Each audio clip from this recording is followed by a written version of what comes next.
Hello, everyone, and welcome to this conversation about the entrepreneurial state and industrial policy. And I'd like to especially welcome my guest today, Professor Karl Wennberg.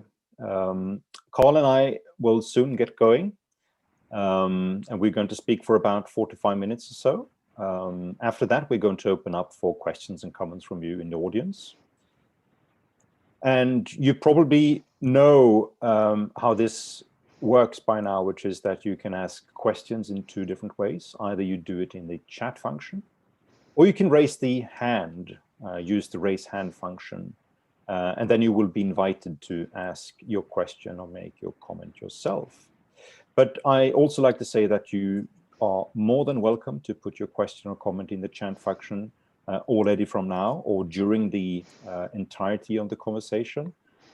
Because that would also allow me to weave in your point during the conversation that I'm going to have with Karl directly. So I think that's all in terms of housekeeping.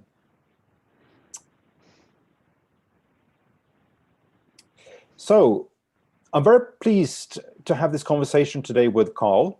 He is Professor of Organization and Entrepreneurship and soon takes up the Barbara Bergström Chair in Educational Leadership and Excellence at the Stockholm School of Economics.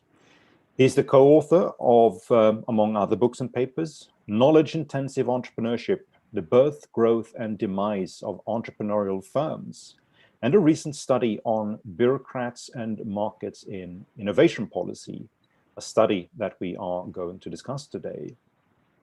Now, there is a big revival of industrial policy in Europe, America, and other parts of the industrialized world. There has, for a while, been a notion out there about the entrepreneurial state that proposes that the state is critical to innovation and many of the big business successes that we have seen over the past decades. Now, governments want to do more of it, and there is talk about mission-led industrial policies, with special efforts going into certain sectors and certain technologies. And if we can start there, Karl, is there something new with this type of industrial and innovation policy? I ask because I recall that we've spent the past decades talking about the need to improve the supply of human capital and angel capital or venture capital in order to get business growth in Europe. But now we seem to be moving away from that concept. Is that right? To some extent, yes. I think many people would say, though, that these basic policies of innovation support schemes, technological upgrading, human capital upgrading, better educated workforce and the like are still in place and are still seen as important for European decision makers and politicians. But on top of that, we have a kind of revival of the old, which in many senses are driven by exogenous changes. And to put it blunt, you can say that they are driven by the pandemic, by the legacy of Donald Trump, but also about the looming inspiration and threat from industrial China. So are these three areas the key motivations, as you see it, for the revival of industrial policy? So COVID-19, Donald Trump, and alleged threats from industrial competition from China. I would say very much yes. And it's probably not so much industrial competition per se, because the European-Chinese trade links and the global value chain at large are still kind of alive and vibrant, and we're very much dependent on them, and they are accepted by European companies, which in many cases are truly multinational global companies.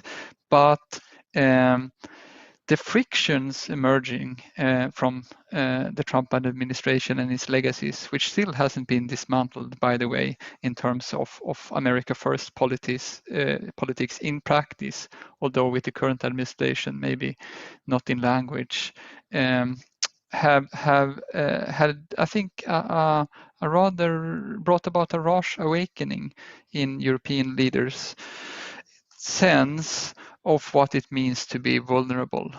So it's no surprise that the leading motives of current industrial policy within the European Union are strategic autonomy and resilience.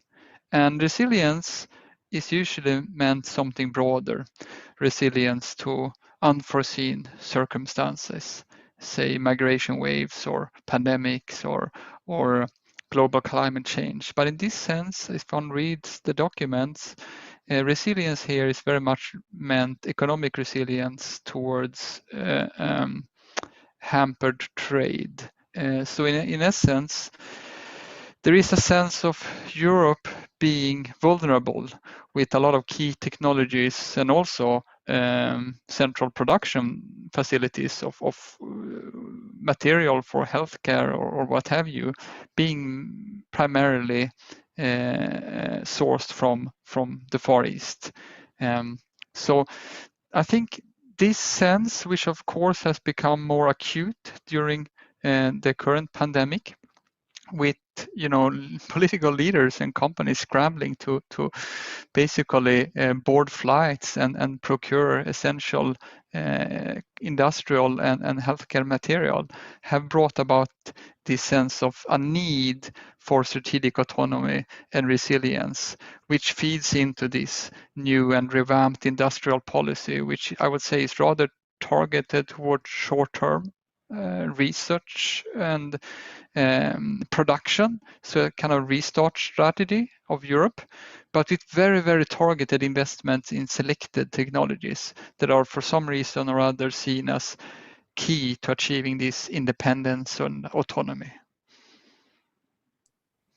So I was partly asking that question because there are two other motivations that I would like to propose and put to you and see what you say about them. The first one is, and I think you mentioned it partly in what you said, key technologies. At least on the part of Europe, that there is this sentiment that we are a laggard, that we don't have the sort of the platforms or the technologies that have been defining the digital age, and as a consequence of that, we feel defensive, and that we need to shore up our capacities in order to develop future technologies on our own. The second part, looking again more at sort of some instrumental reasons for industrial policy, is possibly the fact that there is still a preference for industry, industrial output, and industrial jobs in a good part of the industrialized world, talking now specifically about Europe. So it is not necessarily the case that we're talking about an industrial policy that is going to generate a services sector that is going to be highly competitive on global markets. It's mostly industrial firms that we're talking about. Mm-hmm. Why do you think there is an industrial preference in many of these policies? There are a few interrelated reasons. One is obviously political, and that is that industrial production requires plants, and plants requires physical capacity, and that physical capacity has to be placed somewhere.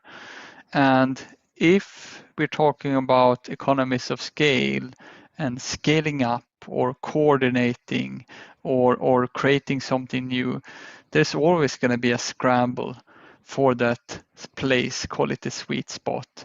Within countries, we've seen it when it comes to Amazon putting up new facilities throughout the US. We've seen it in France and Germany and the Nordic countries, also the UK, by the way. But now we see it, on the European level, where obviously this scrambling for place and where kind of to locate these facilities becomes a political game of bartering and trade. So you get the new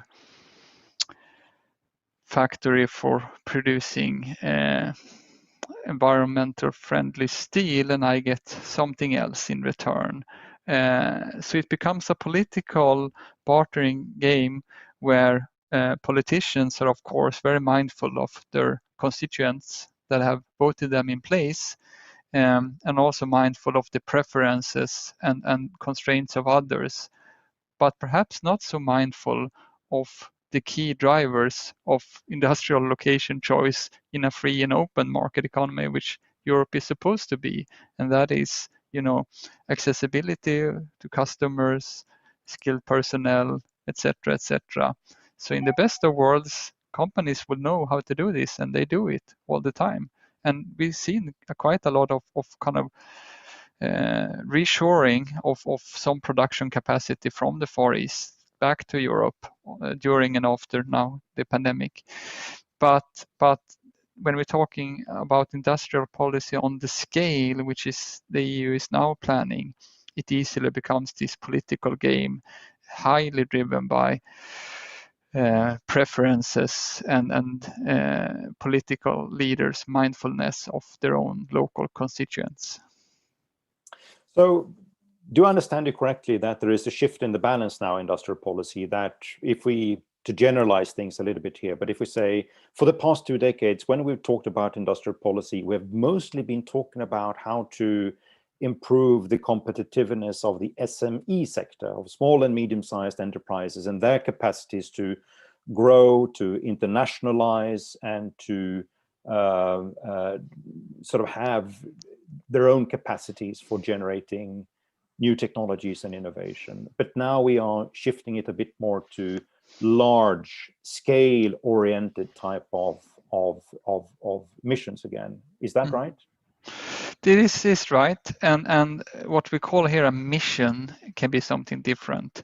Sometimes it's truly what you call an innovation mission, such as solving a global crisis or a grand challenge of sorts. So that type of policies are enacted in various ways, but there's also this mix between the missions, which naturally are so large and broad that they have to be coordinated and partly funded, at least, by governments for decades, because that's the scale of such missions, with these short-sighted ideas of resilience towards trade shocks and independence, autonomy, which really is a folly, because it violates the fundamental principles of what has built European wealth, and that is the common market.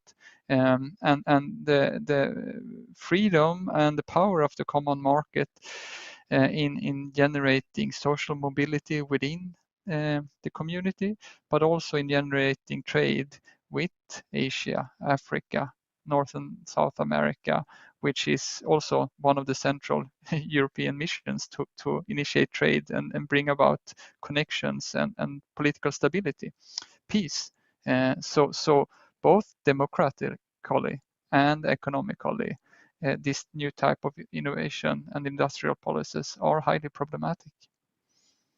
You mentioned here the concept of mission-led industrial policy or mission-led innovation policies with the support from government. What is that? I'm asking because this has been talked about quite a lot over the past years, especially in Brussels and EU circles. There is also a new book which has come out by Marianne Mazzucato, who previously wrote a book about the entrepreneurial state that also proposes sort of a mission-oriented type of governmental action in future. What do they have in mind?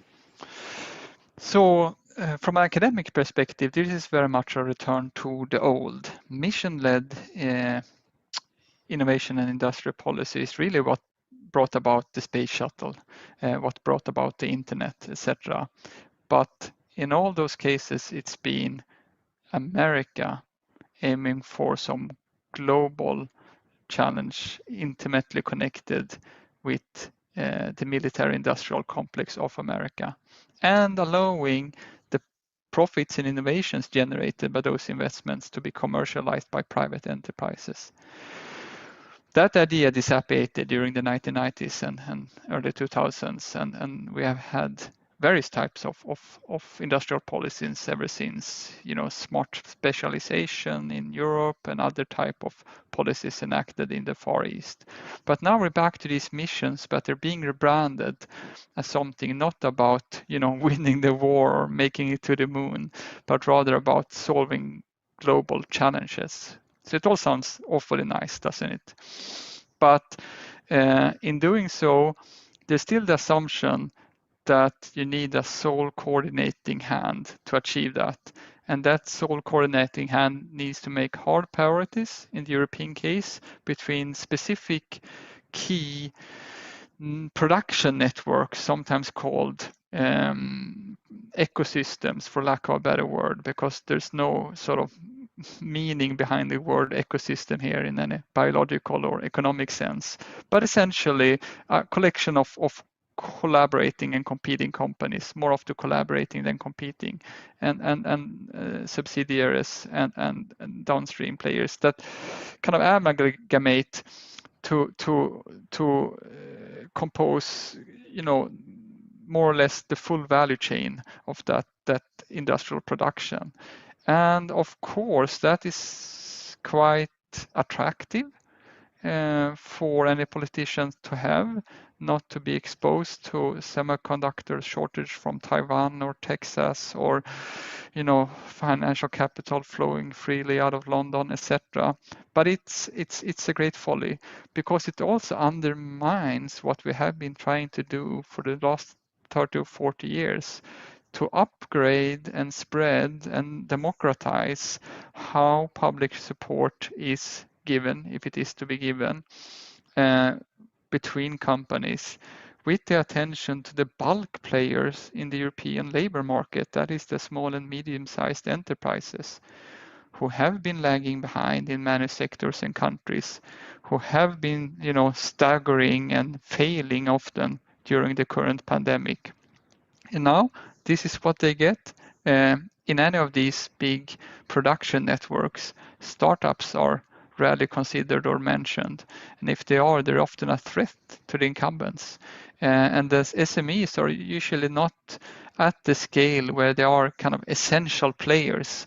So in essence, the new mission-led policies are really undermining what we have been trying to do in the last decades, and that is skills upgrading, technological upgrading, export orientation towards all the European SMEs. And that is, of course, a very big problem, because that's where the bulk of the workforce are located, and that's also where jobs are created.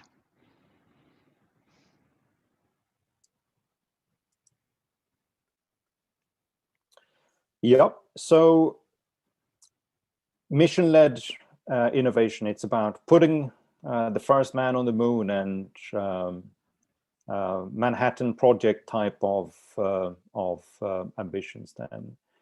So let us continue a little bit more on the SME side and discussing the economics of SMEs and where we stand really on a host of different issues when it comes to competitiveness, global competitiveness in the European business sector. So if I, as an economist, are going to look at the European business sector, I'm mainly going to see two things here. The first one is basically large multinational companies, the brands that are sort of famous around the world. They're doing pretty well. They are part of the global frontier in terms of developing new technologies, in terms of innovation. It may be that we have some issues when it comes to accessing certain type of technologies, like, for instance, semiconductors, where we have problems that needs to be dealt with. But on the whole, they are competitive. They are sort of at the frontier together with firms from North America, from Asia, and elsewhere.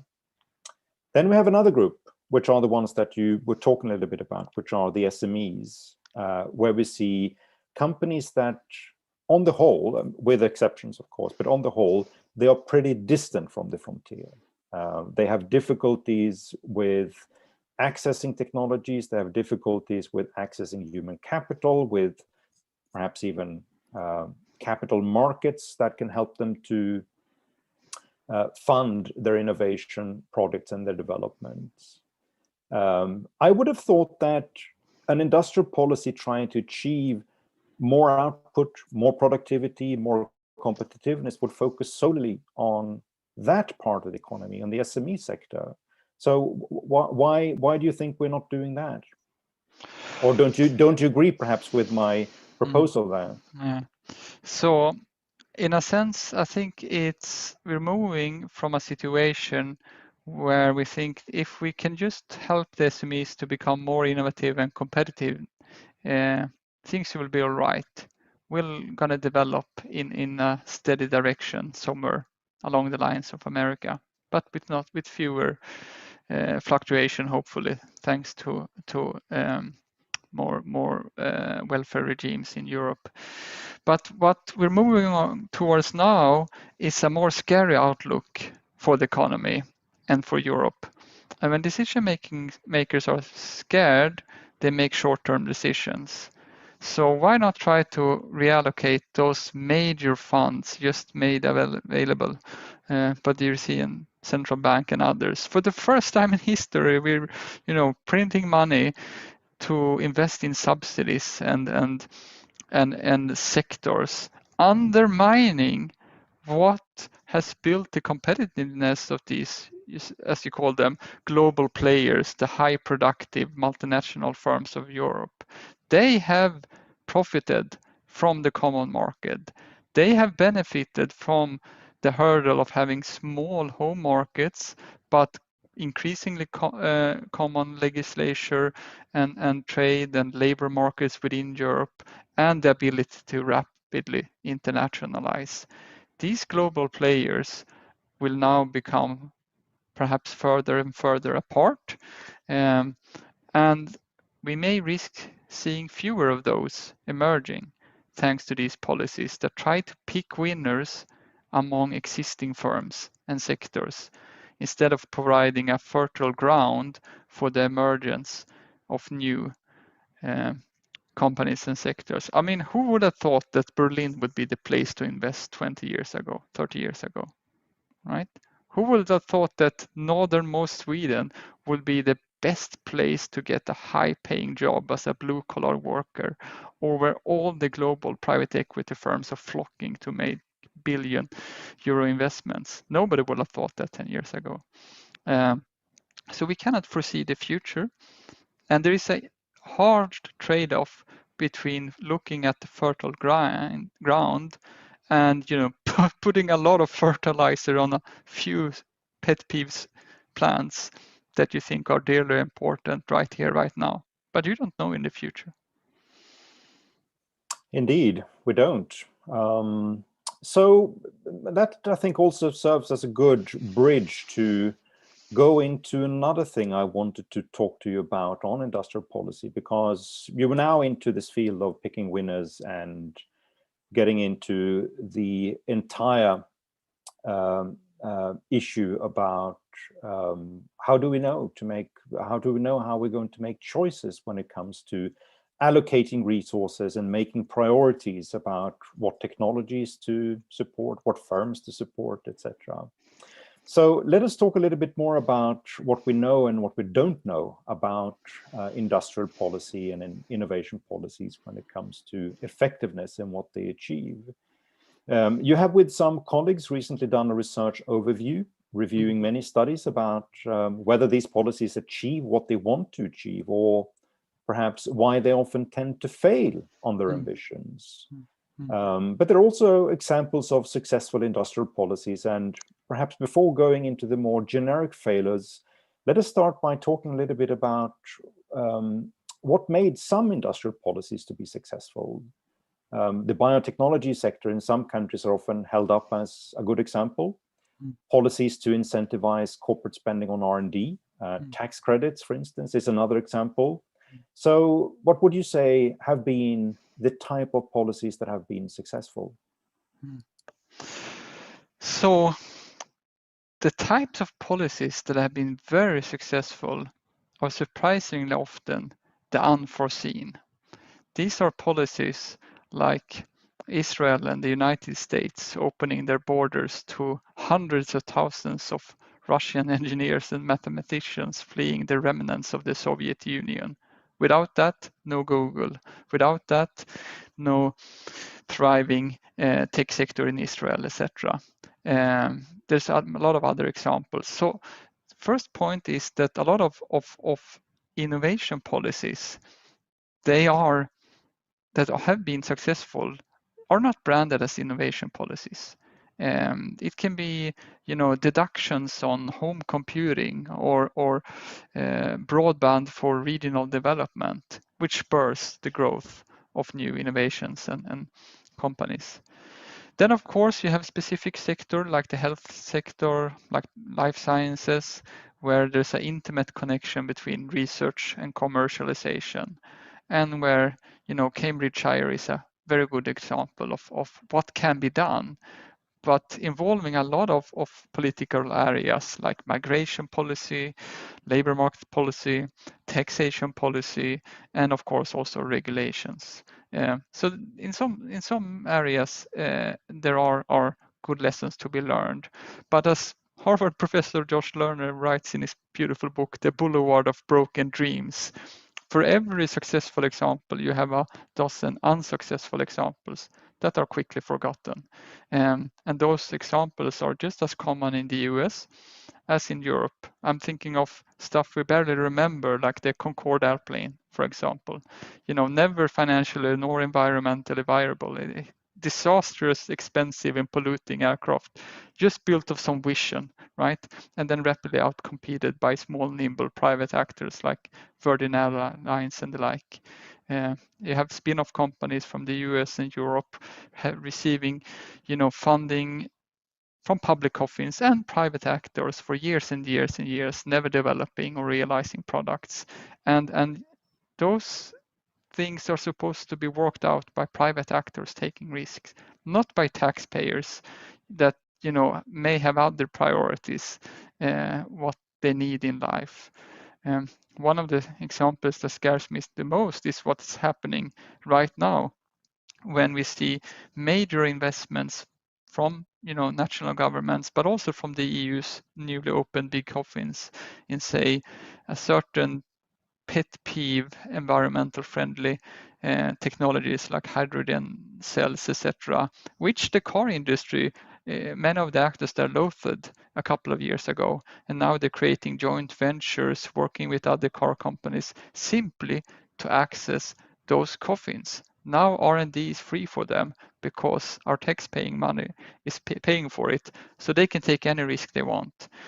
The hydrogen environmental friendly steel is also a good example. The single largest and most productive steel company in Europe recently had their main owner exiting the company because they are trying to do this.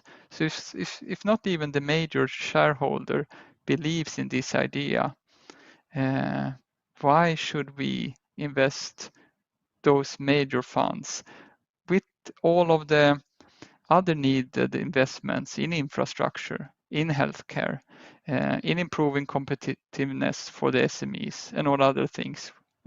So we are basically taking on a big risk here.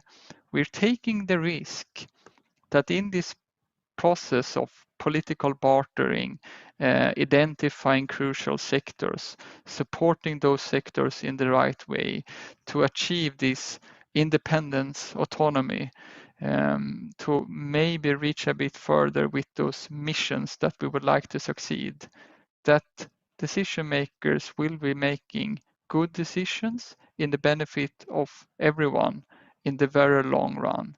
So all of the traditional insurances in terms of the European Union's hard non-competitiveness legislation, our competition authorities, and also the common market. Those principles are suddenly, at least for the moment, being disregarded. So the rules of the games are being disregarded in order to achieve these visions and missions. And if there's something we know from history and from that you will hear from every economist, is it the rules of the game? That's what matters, both in the short and long run. So To give you another quote, which I also think is pretty telling, I can't remember exactly who said it, but it goes like this. Governments are not good at picking winners, but losers are very good at picking governments, pointing to the problem that sort of many industrial policies can also just be a way for uncompetitive or non-competitive companies to perhaps get extra support that isn't really leading to the type of outcomes that we initially thought we had with industrial policy. Anyway, but just so to conclude on that point, Karl, so if I understand you correctly, what you're basically saying is that if we look at the successful examples, taking, for instance, biotechnology around the University of Cambridge in the UK, or for that matter, around many other universities around the world, it's been a combination of different policies, many of which have not been what we traditionally associate with industrial policy, which is basically sprinkling government money on firms.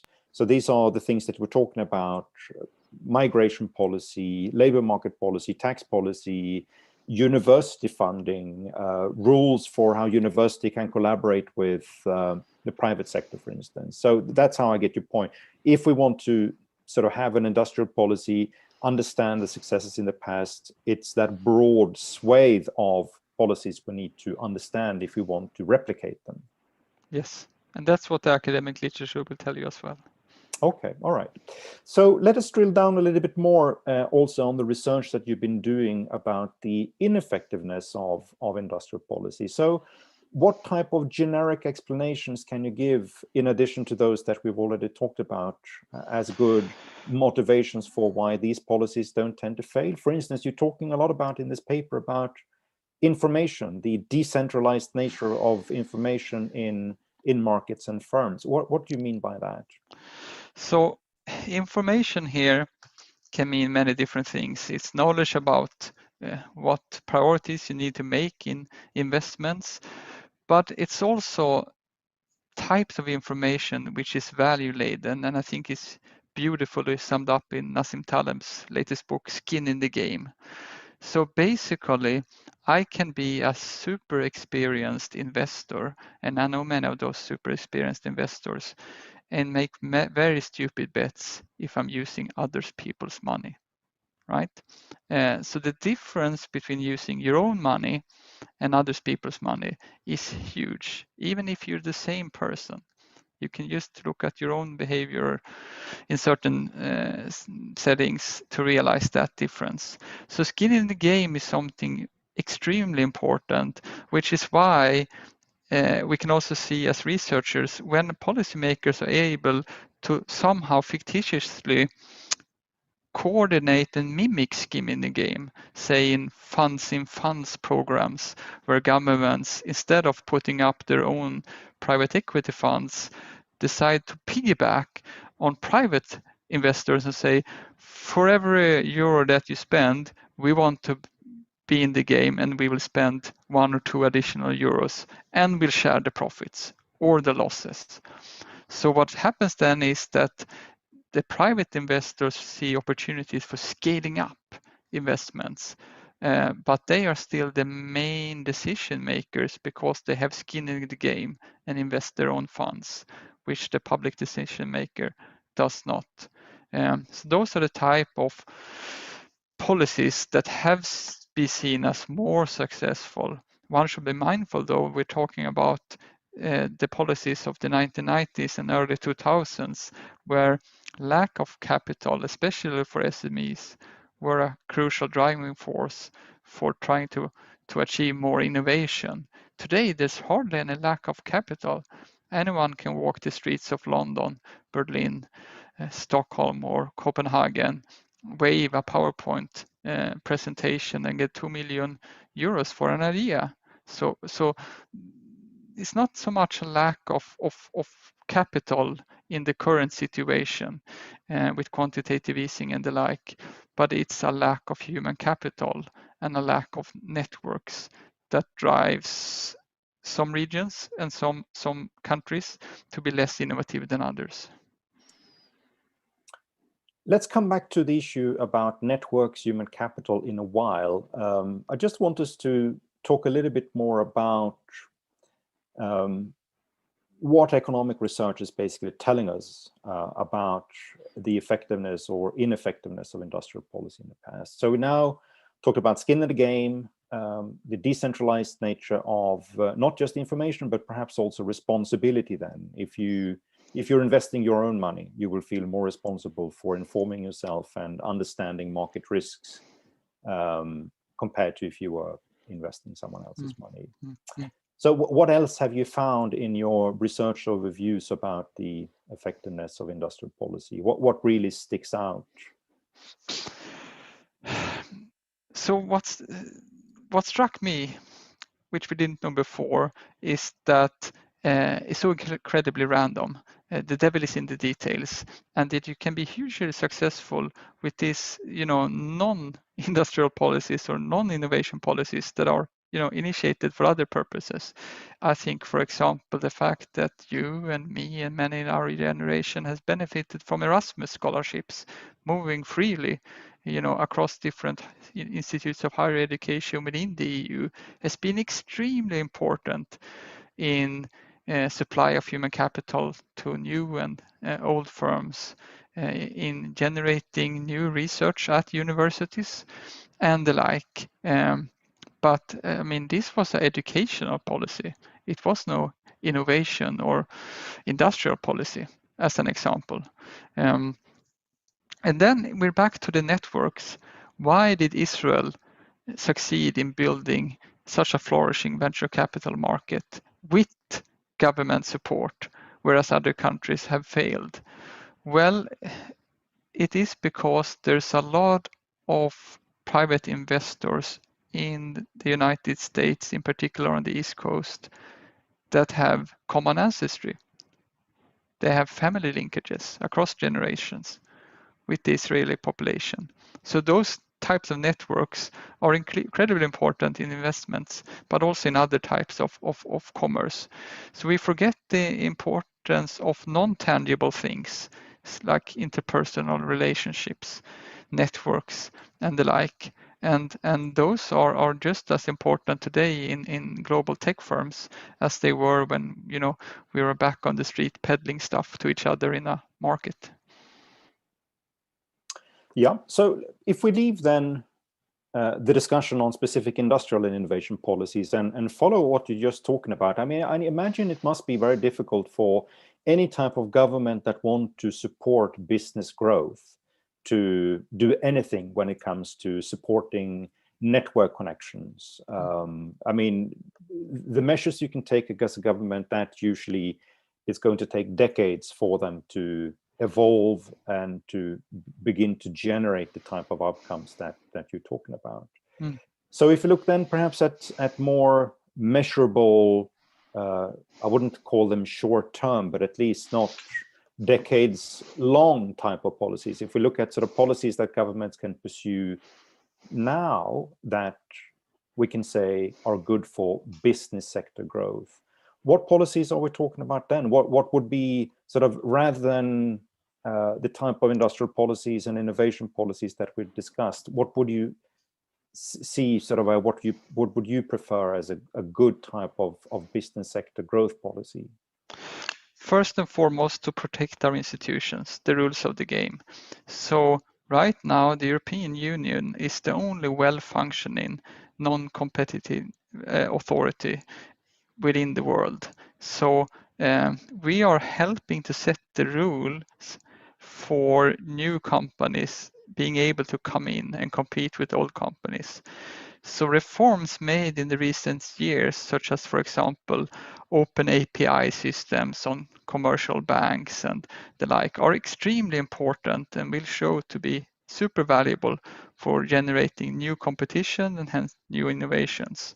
So in essence, we need to shift focus from protecting what we have towards nurturing what may come, both for our companies and for our citizens.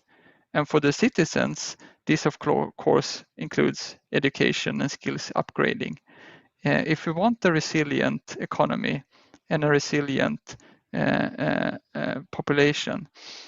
Well, the answer is not to protect our companies with subsidies against foreign competition, or to prohibit Uber from entering Paris. But it's about making it easier to build competitive companies in Europe. It's about providing infrastructure for those companies and their customers and their employees to operate efficiently. It's about providing education, free education, with the ability to move across member states and relocate and continue onwards with education also in adult age for our citizens. That will provide resilience.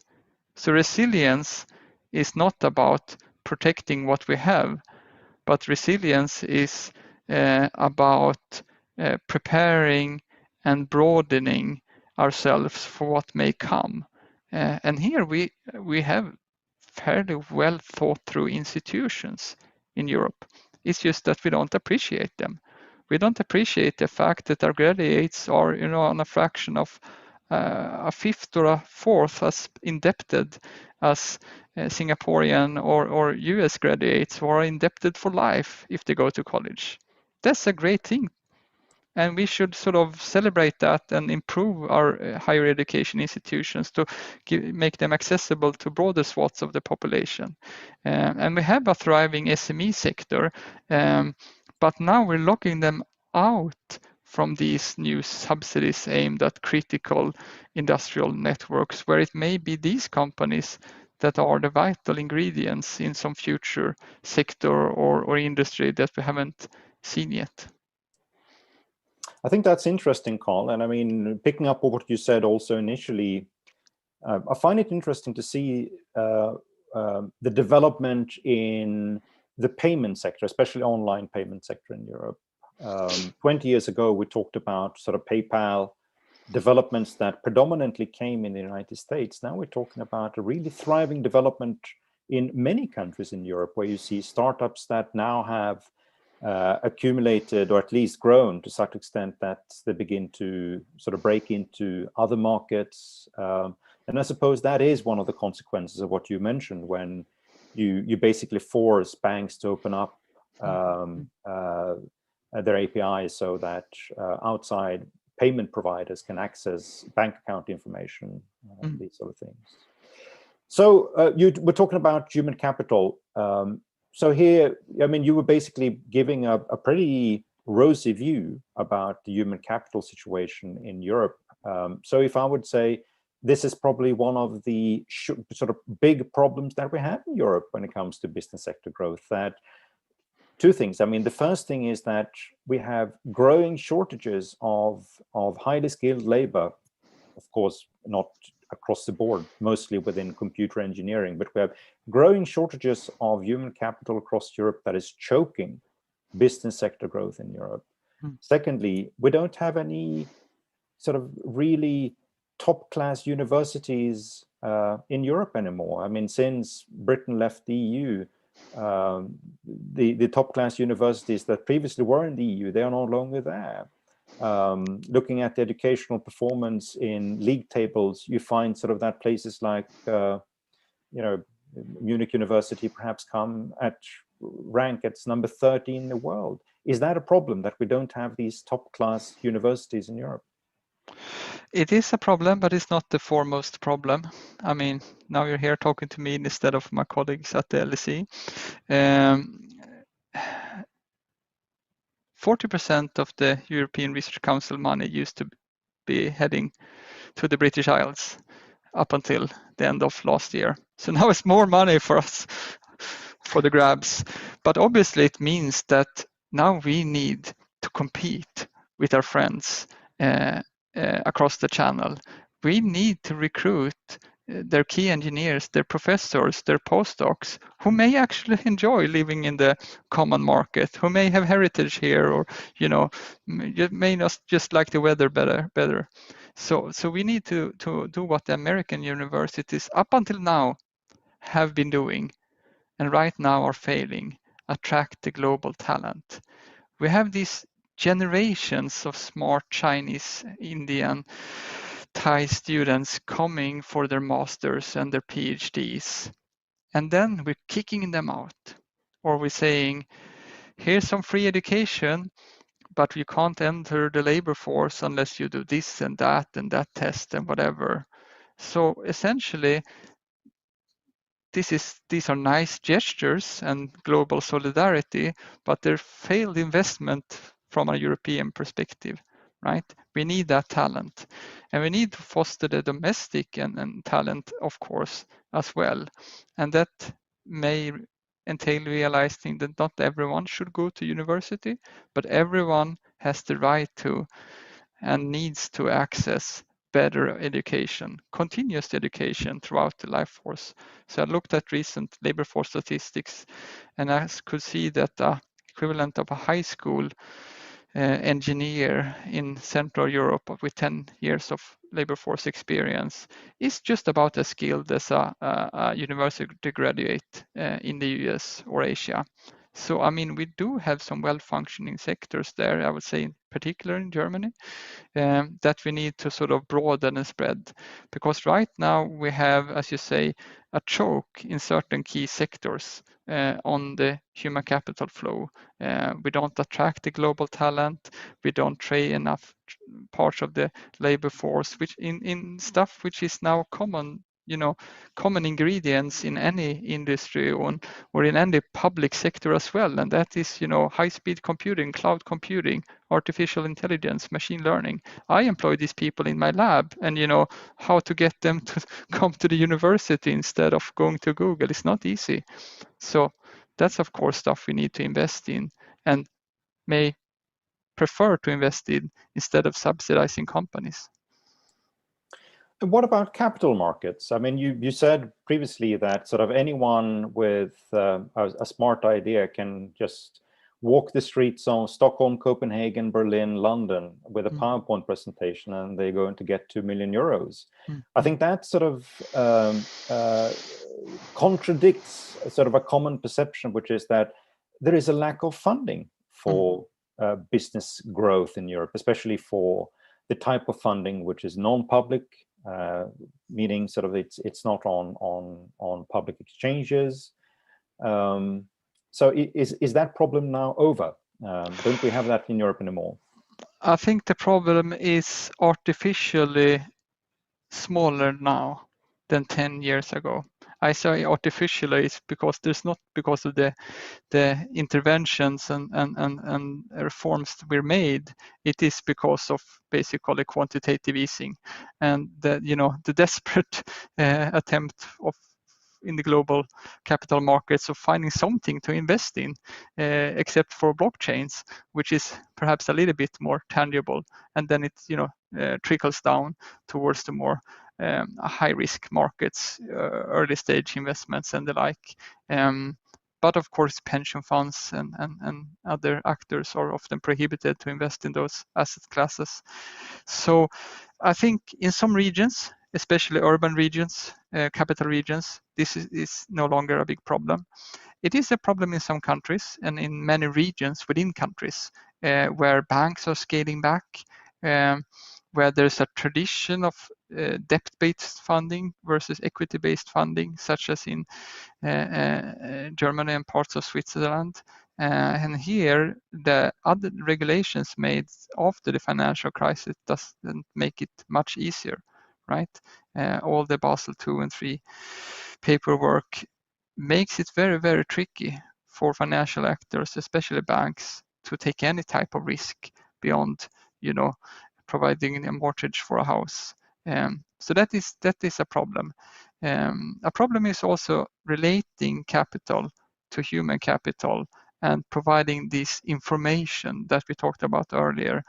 So the information that you provide as a private citizen, Fredrik, taking out of your bank account and investing in a local startup is probably different than the information that the bank officer at a local bank asks for, or the information that the venture capitalists flying in from London could potentially ask for. And that type of information, I am sure, relates much more to tacit knowledge, like the potential size of the market, ability to access skilled personnel, interpersonal trust, and those type of things. And this is how investments are made. It's about this tacit information. And then there is a problem, essentially, that we have too few billionaires. We have a few billionaires, and often there's spillovers, not just in empty champagne bottles, but in a lot of private sector investments made there. So if you look at the number of billionaires self-made, I need to say here, in any economy, and the venture capital investments and the rate of new firm growth in the economy, it's a pretty strong causal association. So here we get into taxation policy and other type of issues, but we shouldn't disregard the fact that the very wealthy self-made people often have key roles to play here if we let them. And when you get that functioning as it is in California, it functions smoothly. California used to have the worst economy of about all the US states, and now it goes from deficit to surplus in about a year because you have so many IPOs and you have European level taxes on capital gains. So it goes back to the public coffins if you're able to create this critical mass of private investors. All right, very good. Let me say that to those of you listening in who wants to participate, feel free to raise your hand. I have a couple of questions that I've received from you that we're also going to discuss. But if you would like to enter the discussion yourself and ask the question and make the comment, just raise your hand and we'll find a way for you to do that. So, Karl, you've been talking about QE.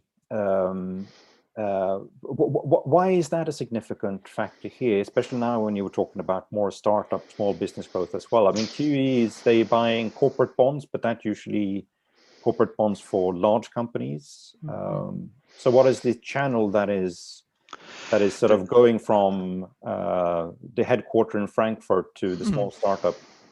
Well, that channel, unfortunately, is now very indirect, and I would like it to go through other pathways. But what we have is, inflation in value of any type of assets, and when that happens, investors look for whatever risky asset they can invest in, and then they tend to invest in even more riskier assets. So there is a lot of capital, worldwide capital to access, although there are many sort of black spots within Europe, simply because of the lack of local banks, the lack of local self-made wealthy individuals, and networks between these, because the networks are extremely essential, which creates these black holes where it's virtually impossible to access equity funds, whereas in capital regions it's maybe quite easy. Someone here in the chat box also said, what about printing money to subsidy? I mean, the quantitative easing is not related to subsidies per se, but this year it is, because for the first time in European history, we're printing bonds to invest in specific sectors.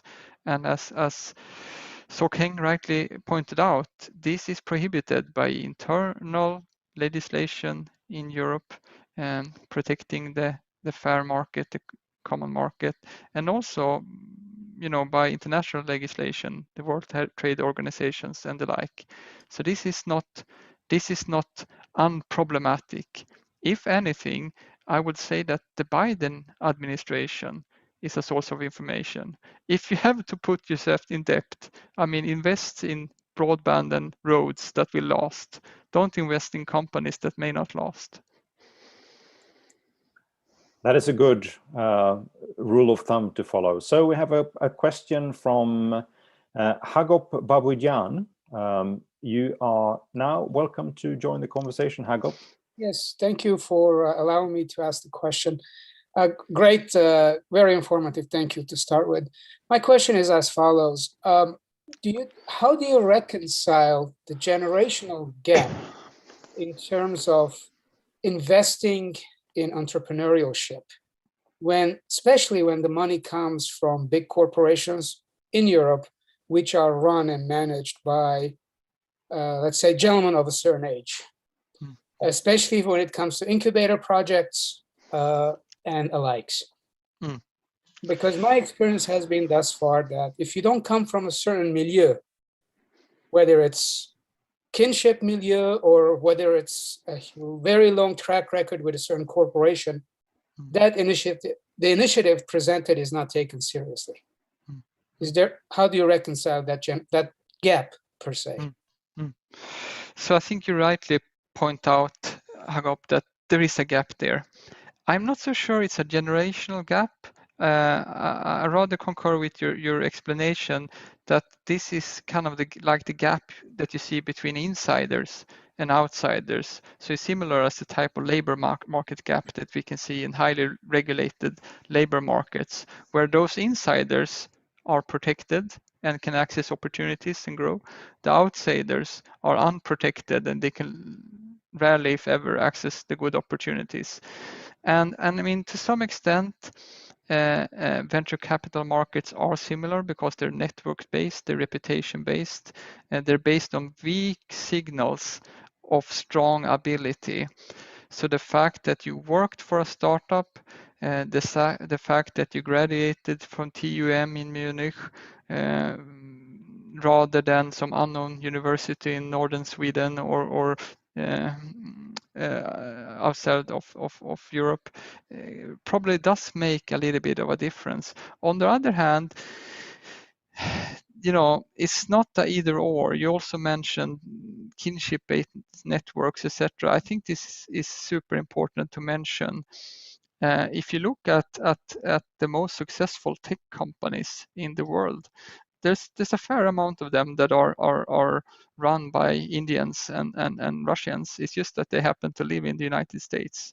And if you look at the Taiwanese tech sector, it's only run by Americanized Chinese.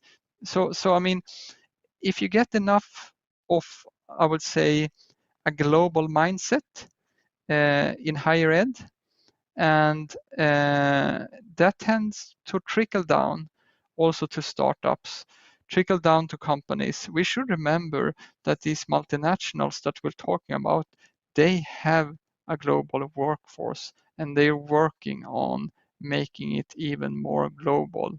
If you're a global player, you need to access the best people from wherever they come.